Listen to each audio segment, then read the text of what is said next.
Questions to think about. The availability heuristic is often described as a bias and a source of errors, but can you think of some examples in which the basic processes that drive availability are actually beneficial? Well, if you study for a test, the available information will be what you just studied. If you just dated someone and the next person, you think of the person you dated before them, that's helpful. If you studied a map and then you go somewhere, your brain will think of the map you just studied. What are some of the ways in which your memory is involved in a college or university class? Think of each component, whether it's studying for an exam or just following the lecture while you take notes, and then consider which aspect or aspects of memory are implicated and involved. Well, first, there's your short-term memory, right? And then you want to encode it into your long-term memory, and it's usually semantic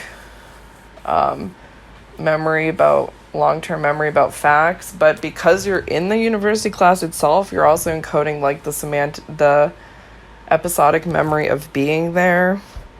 If it's like a math class, you would encode the visuospatial memory of like charts, and you would encode the verbal memory from auditory memory, or the phonological loop, which is short term. These are both the visuospatial sketchpad and the phonological loop are both short-term working memory processes. Why does the Schrödinger-McDermott DRM paradigm create false memories? How false are these memories? Can you make the argument that these kinds of false memories are unavoidable?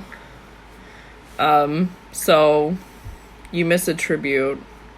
It's a memory error where you, through spreading activation, you hear similar words, the cluster is activated, and then you remember a word that was not actually on the list, like anger. The other words are like fear and outrage.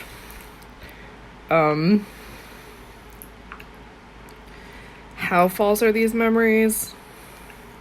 They're basically misattributed, and they're emergent. I mean, they're false memories. Can you make the argument that these kinds of false memories are unavoidable? I guess because it's a part of the normal brain functioning. Although we forget things all the time, it is difficult or impossible to forget things on purpose.